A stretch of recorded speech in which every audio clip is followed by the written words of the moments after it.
Hello everyone, welcome to my channel. ఈరోజు మనము ఈ మ్యాథమెటికల్ యాప్టిట్యూడ్లో మెయిన్ కాన్సెప్ట్ అయిన 3 ఉంది అనమాట. అది first one profit and loss concept, ఇది next percentage calculation, next average అనమాట. ఎందుకంటే ఈ టాపిక్స్ కూడా చాలా ఇంపార్టెంట్ అనమాట మ్యాథమెటికల్ యాప్టిట్యూడ్లో. అంటే not only AP CET, AP ఆర్సెట్ అనమాట, జేఎల్ డిఎల్ఈ కూడా ఈ profit and loss, percentage and average problems మనము ఈరోజు మనం డిస్కస్ చేయబోతున్నాం. ఓకేనా? ఈరోజు ఫస్ట్ ప్రాఫిట్ అండ్ లాస్ గురించి ఫస్ట్ డిస్కస్ చేద్దాం, తర్వాత పర్సంటేజ్, నెక్స్ట్ యావరేజ్ అనమాట. ఓకేనా? Let's start our today mathematical aptitude class. ఓకేనా? ఓకే, ఫస్ట్ టాపిక్ ఇది ప్రాఫిట్ అండ్ లాస్. జనరల్గా ప్రాఫిట్ అంటే ఏంటి, లాస్ అంటే ఏంటి అంటే, ప్రాఫిట్ అంటే జనరల్గా మనం ఏమిటంటే లాభం వచ్చేది, అంటే ఎంత లాభం వచ్చింది. జనరల్గా లాభం అంటే మనకి అడిషన్ అవుతుంది కాబట్టి ప్లస్ సింబల్తో డినోట్ చేస్తాం అనమాట. ఇది ప్రాఫిట్ అనమాట. అదే లాస్ అనుకోండి నష్టం అంటాం. నష్టం అంటే ఏమొస్తుందంటే మైనస్ అనమాట. ఓకేనా? ఫర్ ఎగ్జాంపుల్ ఏదో సంథింగ్ ఏదో కొన్నారు. ఫర్ ఎగ్జాంపుల్ ఒక పెన్ ఉందనుకుంటాం. ఓకేనా? పెన్ రూపీస్ అంత నియర్లీ 10 రూపీస్ అనమాట. ఓకేనా? 10 రూపీస్ కొన్నారు. అదే పెన్ని మీరు వేరే వాళ్ళకి ఇచ్చేటప్పుడు అంటే సేల్స్ చేశాను అనుకుంటాం. సేల్ పెన్ ఎంత రూపీస్, 12 రూపీస్కి. ఓకేనా? ఇక్కడ చూడండి, ఇక్కడ మీరు తీసుకునే పెన్ను ఎంత 10 రూపీస్, ఎంతకి అమ్మారంటే 12 రూపీస్కి అమ్మారనమాట. అంటే మీరు కొన్నారు కాబట్టి this is called cost price అంటారు. జనరల్గా కాస్ట్ ప్రైస్ అనమాట. మీరు సేల్ చేశారు కాబట్టి ఇది సెల్లింగ్ ప్రైస్ అనమాట. ఓకేనా? ఇప్పుడు ప్రాఫిట్ ఆ లాభం ఎలా అని మనం తెలుసుకోవాలంటే, వన్స్ అది ప్రాఫిట్ అనుకోండి. ప్రాఫిట్ అంటే ఇప్పుడు ప్రాఫిట్ అంటే ఎంత, మీరు తీసిందేమో 10 రూపీస్కి, బట్ అమ్మిందేమో 12 రూపీస్ కాబట్టి ఎంత లాభం వచ్చి ఉంటుంది, 12 minus 10 that is equal to 2 rupees మీకు ఎక్స్ట్రా వచ్చింది కాబట్టి అది ప్రాఫిట్ అంటే ప్లస్లో వచ్చింది అనమాట. ఇక్కడ చూడండి, ఇక్కడ ఫార్ములా ఇక్కడ మనం ఫ్రేమ్ చేయాలి. ప్రాఫిట్ ఈక్వల్ టు 12 అంటే ఏంటి, ఇక్కడ సెల్లింగ్ ప్రైస్, ఎస్పి అంటే సెల్లింగ్ ప్రైస్, మైనస్ 10 అంటే ఏంటి, కాస్ట్ ప్రైస్, సిపి. ఓకేనా? దట్ ఈస్ ఈక్వల్ టు ప్లస్లో వచ్చింది అనుకోండి, మనకి పాజిటివ్ వస్తే అది ప్రాఫిట్ అనమాట. అలా కాకుండా loss, next selling price minus cost price negative వచ్చింది అనుకోండి, అది మీకు లాస్ అవుతుంది అనమాట. ఫర్ ఎగ్జాంపుల్ ఇక్కడ ఇచ్చిన ప్రాబ్లం ఇక్కడ మీరు కాస్ట్ ప్రైస్ ఏమో 10, మీరు కొనేదేమో 10 రూపీస్, అమ్మేదేమో 12 రూపీస్ కాబట్టి 2 రూపీస్ ఎక్స్ట్రా వచ్చింది కాబట్టి అది ప్రాఫిట్ కింద ఉంటుంది. ఒకవేళ అలా కాకుండా మీరు సేల్ చేసిన ప్రైస్ 8 రూపీసే ఉంది అనుకుంటాం, అప్పుడు ఏముంటుంది, లాసే ఉంటుంది. అంటే మీరు 10 రూపాయలు తీసుకున్నారు, 8 రూపాయలకి అమ్మారు, అంటే 2 రూపీస్ తక్కువ వచ్చింది, అప్పుడు ఏమవుతుంది, లాస్ అనమాట. అప్పుడు selling price minus cost price అనమాట. అప్పుడు loss equal to selling price ఎంత 8 మైనస్ కాస్ట్ ప్రైస్ ఎంత 10, దర్ఫోర్ లాస్ ఈక్వల్ టు -2. ఓకేనా? ఒకటి చూడండి, ఇక్కడ ప్రాఫిట్ అనుకోండి ప్లస్లో వస్తుంది, లాస్ అనుకుంటే మైనస్లో వస్తుంది. ఓకేనా? ఇది మేజర్ కాన్సెప్ట్ అనమాట. ప్రాఫిట్ అంటే లాభము. ఓకేనా? నెక్స్ట్ లాస్ అంటే నష్టము, ఎంత నష్టపోయామో ఎంత లాభం పొందామో అని డిస్కస్ చేయడమే ఈ టాపిక్ అనమాట. ఓకేనా? ఈ టాపిక్ కొన్ని ఫార్ములాస్ ఉంది, ఆ ఫార్ములాస్ని మనం ముందు నోట్ చేసుకున్నాం, తర్వాత మనం ప్రాబ్లమ్ సాల్వ్ చేద్దాం. ఓకేనా? ఇది ప్రాఫిట్ అండ్ లాస్ అనేది ప్రతి బిజినెస్ వాళ్ళకి యూసే. అంటే ఎంత పెట్టుబడి పెట్టారు, తర్వాత ఎంతకి దాన్ని కొన్న తర్వాత దాన్ని ఎంత పర్సెంటేజ్ హైక్లో పెట్టి అమ్మారు, ఎంత లాభం వచ్చింది, అంటే బిజినెస్ చేసే వాళ్ళకి ఇది చాలా చాలా ఇంపార్టెంట్ అనమాట. ఈ ప్రాఫిట్ ఎంత వచ్చింది, లాస్ ఎంత వచ్చింది, ప్రాఫిట్ ఇంకా ఎంత పెంచుకోవాలి, ప్లస్ లాస్ నుంచి ఓవర్కమ్ చేసి ప్రాఫిట్ ఎంత రావాలి అని, ఇలాంటి విషయాలు మ్యాక్సిమం బిజినెస్ చేసేవాళ్ళు, అంటే సెల్ఫ్ ఎంప్లాయ్ చేసే వాళ్ళకి చాలా యూస్ అవుతుంది అనమాట. ఓకేనా? నెక్స్ట్ కొన్ని ఫార్ములాస్ ఉంది, ఆ ఫార్ములాస్ ఏంటిని నెక్స్ట్ డిస్కస్ చేద్దాం. ఓకేనా? ఈ ప్రాఫిట్ అండ్ లాస్లో ఈ 6 ఫార్ములాస్ చాలా చాలా ఇంపార్టెంట్ అనమాట. ఓకేనా? ఫస్ట్ చూడండి, ఇక్కడ profit percentage equal to profit into 100 divided by cost price. Okay, next loss percentage equal to loss into 100 by cost price. ఎందుకంటే ఈ ప్రాఫిట్ పర్సెంటేజ్ అంటే తెలిసి 10తో మల్టిప్లై చేయడం మీకు తెలుసు అనమాట. ఓకేనా? Profit depends on cost price, loss depends on also cost price అనమాట. ఓకేనా? నెక్స్ట్ ఇక్కడ చూడండి, ఇక్కడ ఒకవేళ కొన్ని ప్రాబ్లమ్స్ ప్రాఫిట్ ఒక పర్సెంటేజ్ ఇవ్వచ్చు, కాస్ట్ ప్రైస్ ఇవ్వచ్చు, సెల్లింగ్ ప్రైస్ కనుక్కోవచ్చు అనమాట. ఒకవేళ లాస్ పర్సెంటేజ్ ఇచ్చారనుకోండి, అక్కడ నుంచి కూడా మనం సెల్లింగ్ ప్రైస్ కనుక్కోవచ్చు. ఈ రెండు ఫార్ములా ప్లస్ ఈ రెండు ఫార్ములా తీసుకున్నాం అనుకో, దీనికి అంటే SP selling price equal to 100 plus profit percentage divide by 100 into CP ఉందంటే కాస్ట్ ప్రైస్ ఉంది కాబట్టి కాస్ట్ ప్రైస్ని ఇక్కడ నుంచి ఇది రివర్స్ అన్నమాట. ఓకేనా, same 100 plus profit 100 minus loss అన్నమాట. ఓకేనా, ఫర్ ఎగ్జాంపుల్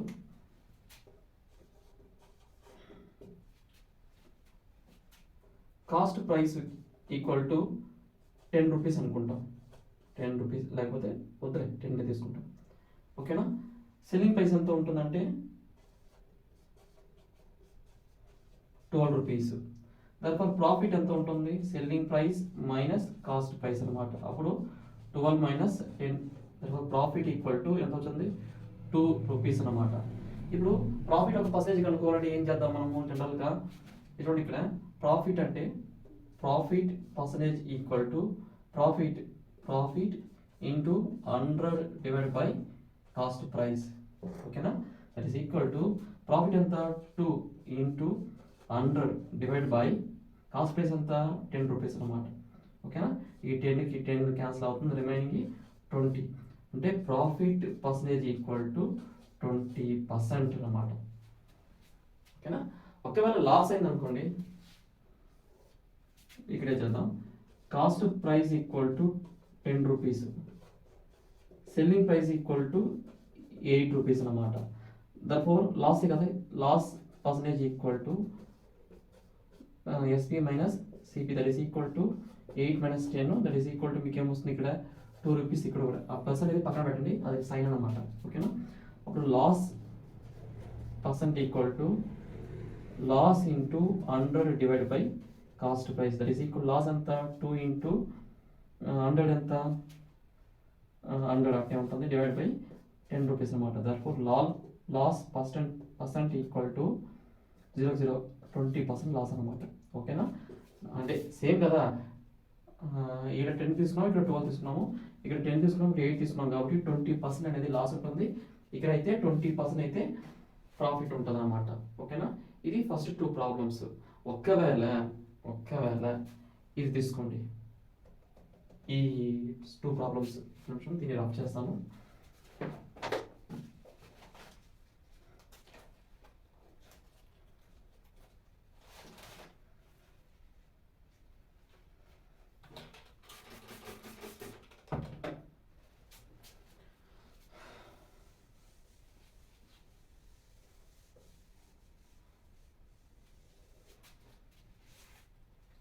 దీని ఎంత అవుతుంది పర్సెంటేజ్ 20%, లాస్ అంటే ఇక్కడ కూడా 20 అన్నమాట. ఫర్ ఎగ్జాంపుల్ ఇక్కడ తీసుకోండి, SP equal to 100 plus profit percent divide by 100 into cost price. తదుపరి SP equal to 100, profit percent ఎంత వస్తుంది మనకి 20 అన్నమాట. 20 divide by 100 into cost price అంతా 10 తీసుకున్నాం. ఓకేనా, అప్పుడు ఎంత వస్తుంది 120 బై 100 ఇంటూ 10 అనమాట. 10 10 0 రిమైనింగ్ ఏం మిగులుతుంది, సెల్లింగ్ ప్రైస్ 12. సరిపోయిందా? నెక్స్ట్ ఈ ప్రాబ్లంలో ఈ ఫార్ములా ఓకే, ఇక్కడ తీసుకుంటాం. Selling price equal to 100 minus loss percent divide by 100 into cost price. ఓకేనా, 100 మైనస్ లాస్ ఎంత వచ్చింది 20 డివైడ్ బై 100 ఇంటూ 10. ఓకేనా, 10 మిగులుతుంది. 80 డివైడ్ బై 10 0 అప్పుడు 8. సెల్లింగ్ ప్రైస్ ఎంత 8.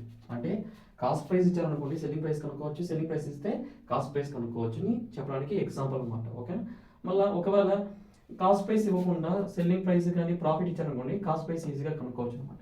ఓకేనా ఫ్రెండ్స్, ఇది 6 బేసిక్ ఫార్ములాస్ ఉంది. ఈ 6 బేసిక్ ఫార్ములా తెలుసుకుంటే ఈ ప్రాఫిట్ అండ్ లాస్ ప్రాబ్లం చేయడానికి చాలా ఈజీ అనమాట. ఓకేనా, profit percent equal to profit into 100 divide by cost price, loss percentage equal to loss into 100 divide by cost price, selling price equal to 100 plus profit percent divide by 100 into cost price, selling price equal to 100 minus loss percent divide by 100 into cost price. ఇది opposite అనమాట. ఓకేనా, next కొన్ని problem చేద్దాము, అప్పుడు మీకు నీట్గా అర్థమవుతుంది. ఓకేనా, నెక్స్ట్ ప్రాబ్లం. ఇక్కడ ఒక ప్రాబ్లం ఇచ్చాము. The cost price of the good అంటే గూడ్స్ అనమాట. Goods for a shopkeeper was x. He marked them at a 20% higher price then cost price. ఓకేనా. Finally he sold the goods at 30% discount. Did he earn a profit or loss అన్నారు. అంటే ఇక్కడ solution చూద్దాం. But ఇక్కడ X ఇచ్చారు కాబట్టి నేను ఏం తీసుకున్నాం అంటే 100 తీసుకుంటాం. అంటే కాస్ట్ ప్రైస్ ఈక్వల్ టు 100గా తీసుకుంటాం. ఓకేనా. He marked them at a 20% higher then అంటే marked price equal to 20% higher then cost price. 20 అంటే ఎంత వస్తుంది, 20 రూపీస్ కాబట్టి market price equal to 120 rupees అనమాట. ఓకేనా. Okay. Next finally he sold the goods at 30% discount. అంటే selling price equal to okay 30%. Initial ఎంత ఉంది మనకి కాస్ట్ ప్రైస్ ఎంత 100 అనమాట. అంటే 100 మైనస్ 30% ఆఫ్ మార్క్డ్ ప్రైస్. ఓకేనా. అప్పుడు selling price equal to 70% of marked price వస్తుంది. ఓకేనా. అప్పుడు సెల్లింగ్ ప్రైస్ ఈక్వల్ టు 70% 100 కదా, divide by 100 into market price ఎంత 120 అనమాట. ఓకేనా. 0కి 0 క్యాన్సల్, దీనిలో 25 దీనిలో 26 అంటే ఎంత వస్తుంది 42 డివైడ్ బై 5 అనమాట. మళ్ళా 8 టైమ్స్ 42లో 5 8 టైమ్స్ రిమైనింగ్ 220 20 అంటే 4 అనమాట. అంటే ఇక్కడ సెల్లింగ్ ప్రైస్ ఎంత ₹84. కానీ కొనింది ఏమో కాస్ట్ ప్రైస్ ఏమో 100, సెల్లింగ్ ప్రైస్ ఏమో 85. ఓకేనా. అప్పుడు సెల్లింగ్ ప్రైస్ తక్కువ ఉంది కాబట్టి లాసే ఉంటుంది.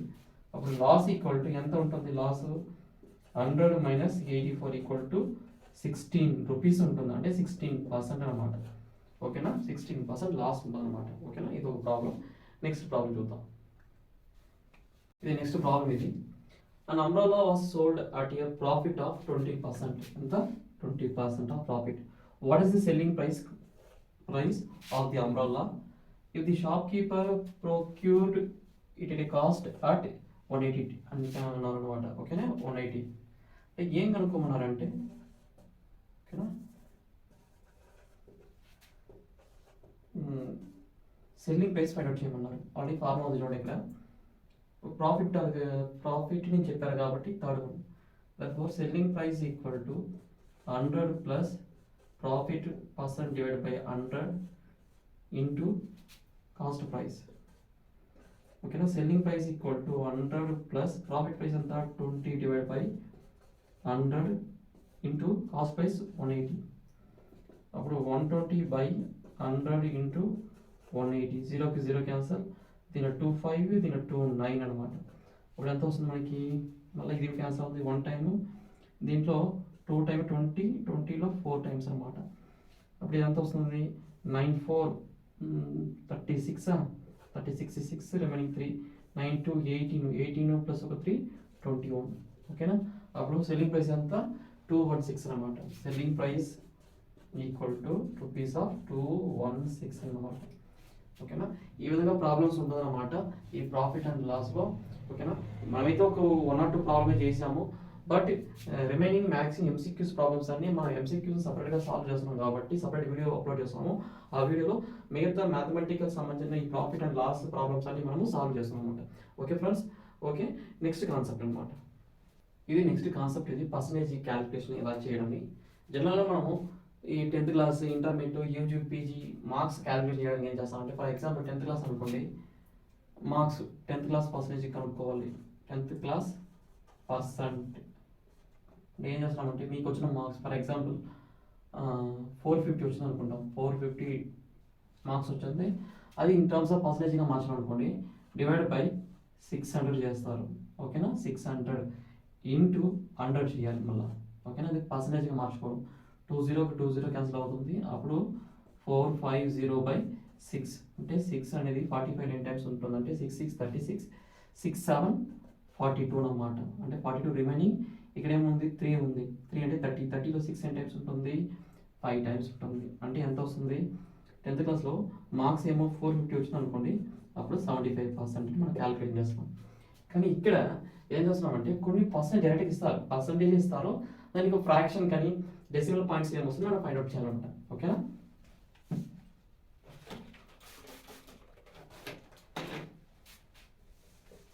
ఇది కామన్గా అందరికీ తెలిసిందే. ఇది నెక్స్ట్ ఏం చేస్తామంటే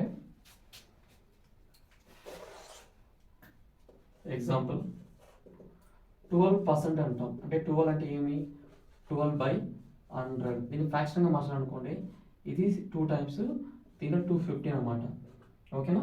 మళ్ళీ 2 టైమ్స్ పోతుంది కదా, 2 3 225. అప్పుడు 12% అంటే 3/25. ఓకేనా? అలా చేయొచ్చు. ఇది ఒక మెథడ్ అనమాట. ఈ విధంగా కనుక్కోవడం మనం ఏమంటామంటే finding of fraction in finding of fractions in percentage అనమాట. ఈ విధంగా ఉందన్నమాట. మ్యాక్సిమం ఈ పర్సంటేజ్ కనుక్కోవడం ఇలానే ఉంటుంది. దీంట్లో చిన్న చిన్న ప్రాబ్లమ్స్ ఉంటుంది. ఓకేనా? చిన్న చిన్న ప్రాబ్లమ్స్ ఉంటుంది. ఆ ప్రాబ్లమ్స్ ఇప్పుడు డిస్కస్ చేద్దాం. ఓకేనా? ఓకే. నెక్స్ట్ ఇక్కడ ఒక 3 ప్రాబ్లమ్స్ ఇచ్చాము. రిమూవ్ చేసినట్టుగానే 10% అంటే ఎలా రాయొచ్చు, 10/100 రాయొచ్చా? అప్పుడు 1 టైం దీంట్లో క్యాన్సిల్ అవుతుంది. అప్పుడు 1/10 రాసుకోవచ్చు. అంటే దీన్ని డివిజన్ చేయమంటే చేయొచ్చు, లేకపోతే అట్నే కూడా పెట్టవచ్చు అన్నమాట. ఓకేనా? నెక్స్ట్ 20% అంటే 20/100 అంటే 0కి 0 క్యాన్సిల్ అవుతుంది. 2/10 అంటే 1/5 వస్తుంది అనమాట. ఓకేనా? నెక్స్ట్ 30% అంటారు, అంటే 30/100 తరఫు 0కి 0 క్యాన్సిల్ అవుతుంది, 3/10. ఓకేనా? ఇంత సింపుల్గానే ఉంటుంది. ఒకసారి కాంప్లికేట్గా ఇచ్చే ఛాన్స్ ఉంది. ఓకేనా? బట్ పర్సంటేజ్ అంటే 100తో డివిజన్ చేయడం. ఓకేనా? పర్సంటేజ్ అంటే 100తో డివిజన్ చేయడమే మ్యాక్సిమం వర్క్ అనమాట. తర్వాత నార్మల్ డివిజన్స్ మెథడ్స్ అనమాట. ఇది పర్సంటేజ్ క్యాలిక్యులేషన్. ఓకేనా?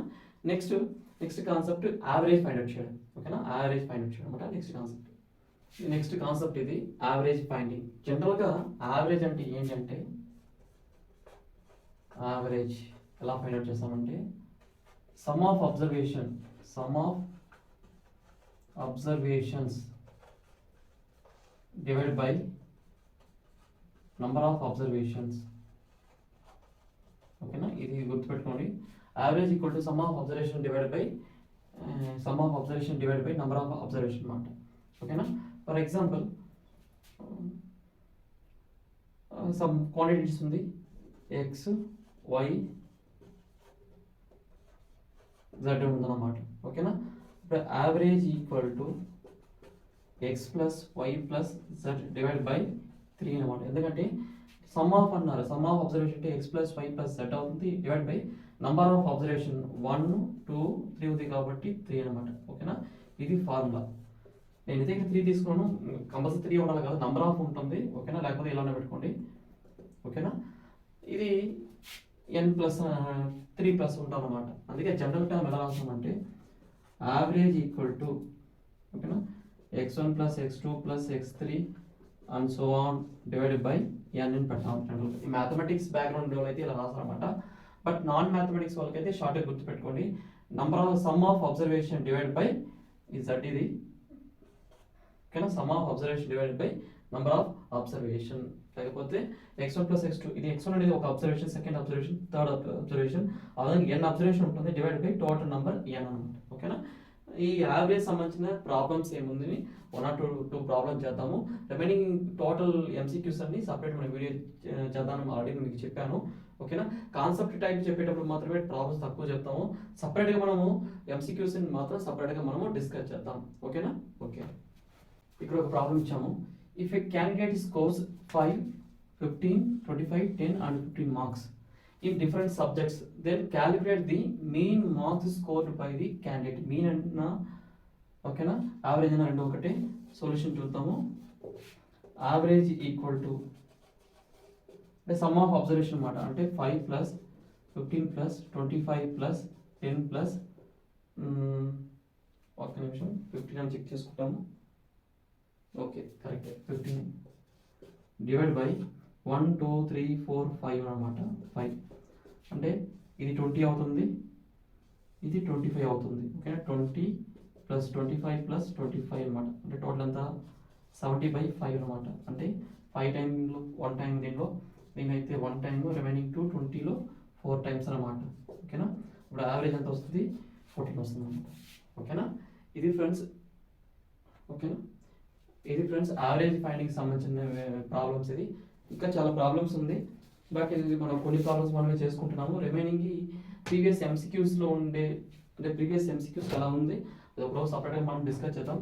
ఈరోజు ఈ ప్రాఫిట్ అండ్ లాస్, తర్వాత పర్సంటేజ్, తర్వాత యావరేజ్ ఫైండ్ అవుట్ చేయడం విషయంలో మీకు కాన్సెప్ట్ క్లియర్గా ఉందనుకుంటాము. నెక్స్ట్ క్లాస్లో అంటే ఈ మ్యాథమెటికల్ యాప్టిట్యూడ్కి సంబంధించిన కాన్సెప్ట్ అయిపోయిన తర్వాత మనం ఎంసీక్యూస్ని డిస్కస్ చేద్దాం. Okay friends, thank you very much.